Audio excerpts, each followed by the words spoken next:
Sige, lumabas ka dito para mag-orasyon tayo. Para makita din ni Marlene at matulungan ka. Sige Marlene, pipilitin mo na. Tini ko dis malas sus kanis. Sus kanis. So Marlene, nandito sa ilalim yung ano. Yun po mga idol. Nandito sa ilalim yung nahuli natin. Ayan, nandito si Marlene para makita ka. Nilipat natin dito mga idol. Kasi ayaw talaga ng nagaganoon. Ayaw nila na mabalik. Baka kasi daw anuhin sila ng mga kasamahan nito. Ayan Marlene, tingnan mo. Tingnan mo sa ilalim. Huwag kang masyadong malapit ha. Baka ano mga idol ha.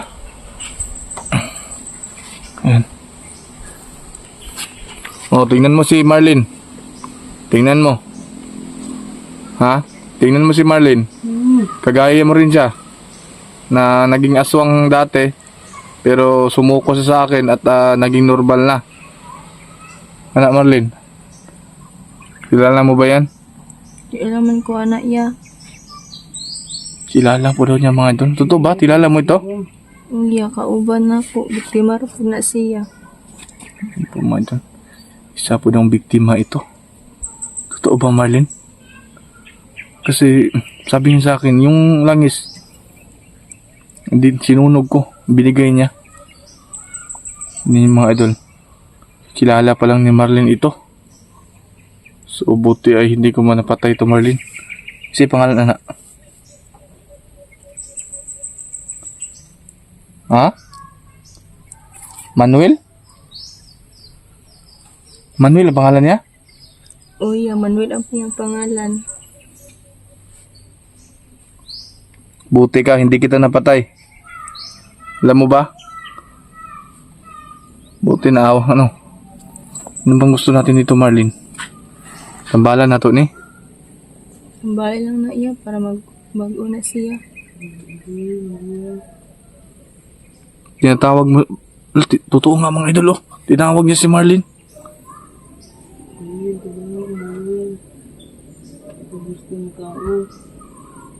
Gusto po niya magbagong buhay siguro mga idol. Kagaya po ni Marlene.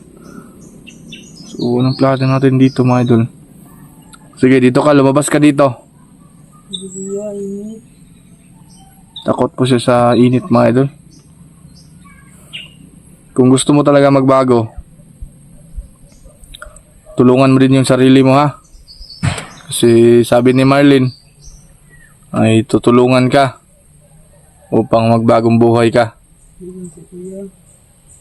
Huwag kang matakot. Huwag kang matakot sa akin.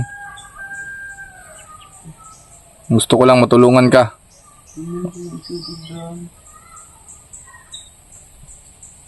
Basta kung tulungan mo lang yung sarili mo, willing akong tulungan ka. Tulungan mo ako, mahanap yung kasama mo. Yun po mga idol. Sige, labas ka dito. Kahit dito lang. Para mano. Sige, labas ka dito. Huwag kang matakot. Nandito si Marlene. Halika. Tingin-tingin ka dyan Marlene ha. Baka andito yung mga ano mo. Halika dito. Hindi kita sasaktan. Alam ko, andito na yung nakuha ko ng langis mo. Halika. Huwag kang matakot. Halika. Sige Marlene, sabihin mo sa kanya. Huwag kang matakot sa akin. Sige, pasok ka dyan Marlene. Huwag kang masyadong malapit sa kanya. Kausapin mo lang. Mas madali ah. Sige, kausapin mo na mabuti. Kausapin mo na mabuti. Takot siya sa akin eh. Dahil ang dami ko ng parusa sa kanya. Di, kausapin mo yung mabuti. Tapos Baka may plano pa magbago yan. gusto magbago. Friends ako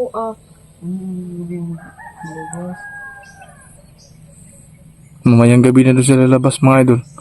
Sige, wag kang magano. Handa kaming tumulong ni Marlene para sa'yo. Ha? Tutulungan ka namin. Wag kang mag-alala. Sige, labas naman kuya. Manuel, huwag kang matakot sa amin. Kagaya ka rin ni Marlene na isang biktima ng mga kampo ng kadiliman. So tulungan mo lang sarili mo na magbagong buhay ka. Huwag kang matakot.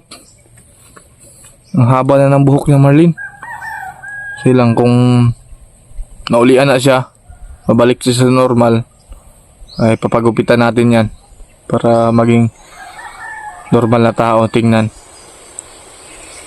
Kabalo ka, Marlene, tagaasan na siya? Kuya, tagalutuan natin sa mua. Dito sa iyong baryo? Kuya. Ano, Manuel? Magbago ka na ba? Huwag kang ano.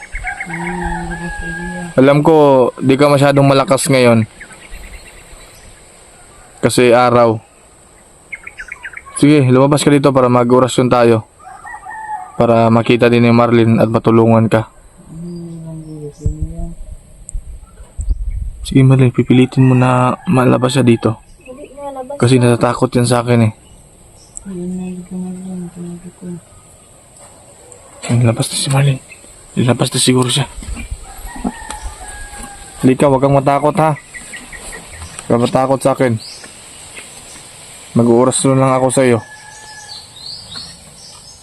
Halika, dahan-dahan ka dito. Mga doon.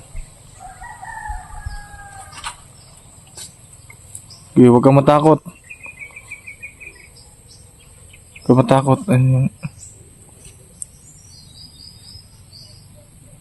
Mga idol, tingnan niyo po.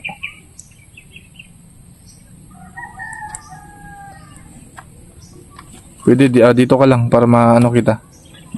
Huwag kang matakot sa akin ha. Alam ko, biktima ka rin. Dito ka, halika, halika.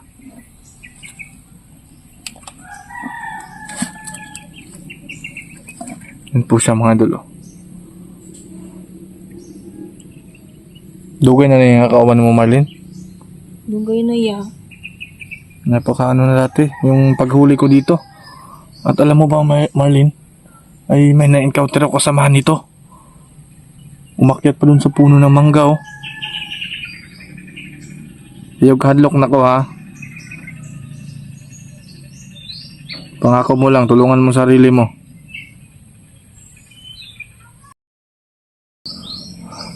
Ganang sa kumuuli ya. Ha? Ganang sa kumuuli. Hindi ka uuwi?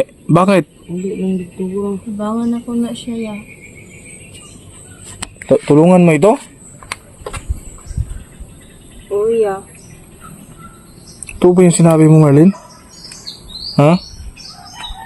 Sabi ni Marlene mga idol, hindi daw siya uuwi. At tutulungan niya to na magkagaya din sa kanya. O di ba? Napakabait ni Marlene. Buti kilala ka ni Marlene.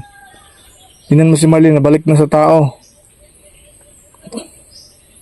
Ayaw po ni Marlene mga idol na umuwi. Kasi ito, kilala niya po.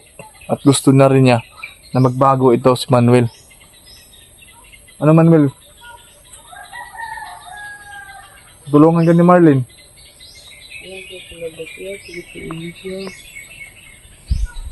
Masakit na yung init mga idol.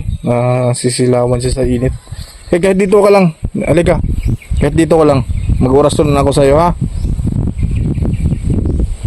Halika dito. Halika dito. Hindi naman masyadong ano to mga idol. Kasi yung langis niya. Ang yung lana Marlene, nakuha na ako. Halika dito ka. Palapit ka dito. Lapit ka dito. Sige naman, Manuel. Huwag kang mahiya. Dito, ano yung ulo mo? Ayan. Thank you. Sige, huwag kang matakot ha. Halika. Pahawak. Sus, magaling yan. Sus, malikos. Tini ko dis malas. Sus, ganis. Sus, ganis. Sus, malikos. Sus. Sige, tulungan mo yung sarili mo. Ha? Sus, sus. Ayan. Sus, sus. Ayan.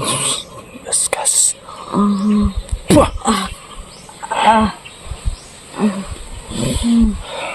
Isa rin biktima ito. Alam natin mga idol, sabi. Narinig niyo po sinabi ni Marlene, isang biktima ito. Taong ito. Gusto natin tulungan upang magbago. Ganyan yung layunin natin dito mga idol. Na yung mga kung gusto nilang magbago ay tutulungan natin. Pero kung ayaw talaga nila, papatayin po natin. So yung nakita po natin nung mag-explore kami ni Marlene at saka yung mga idol, yung langis na nakita natin at hinabol kami ng babae. At sabi ni Marlene, kasamahan niya yun. Pero napakalakas niya. Pero uunahin muna natin to. Kasi sabi ni Marlene, hindi siya uuwi pag hindi po siya naging balik na po sa normal. So sana lang po mga idol, madali nating magamot ito upang magbagong buhay, para makita niyo po siya yung kagaya po ni Marlene. So Marlene, asa na to ni siya dalaon? Kasi hindi pa to makaano sa mga tao mga idol, dahil alam natin ang diablo ay nandyan po sa loob ng katawan niya, no? So tulungan mo sarili mo, Manuel, ha? Huwag kang mag-alala, walang masamang mangyari sa'yo. Ito. So mga idol, nakita nyo po, no, inersyunan natin. Sana madaling makarecover ito para po si Marlene ay makauwi na. Ayan, no? Nakita nyo mga idol yung sinasabi, narinig nyo yung sinasabi ni Marlene na hindi siya uuwi kapag hindi nabalik sa normal to. So napakabait talaga ni Marlene mga idol. Hindi tayo nang hinayang na magamot siya, nabalik sa normal, no? So Manuel, pasalamat ka kay Marlene. Mabait ito si Marlene. So mga idol, sana po ito sa sunod na paggamot natin ay makita nyo po at hindi kayo magsawa na magsuporta sa munting bahay ng channel natin. So mga idol, thank you so much sa hindi po nag-skip ng ads, no? Dahil po ngayon ay sobrang hina ng views natin. Pero andyan pa rin kayo, hindi po nag-skip ng ads para makatulong din po sa pangangailangan po natin. So may mga idol, paalam muna at saka gagamutin natin to kasama si Marlene. So ayun na po mga idol, maraming salamat. Ingat kayo and God bless.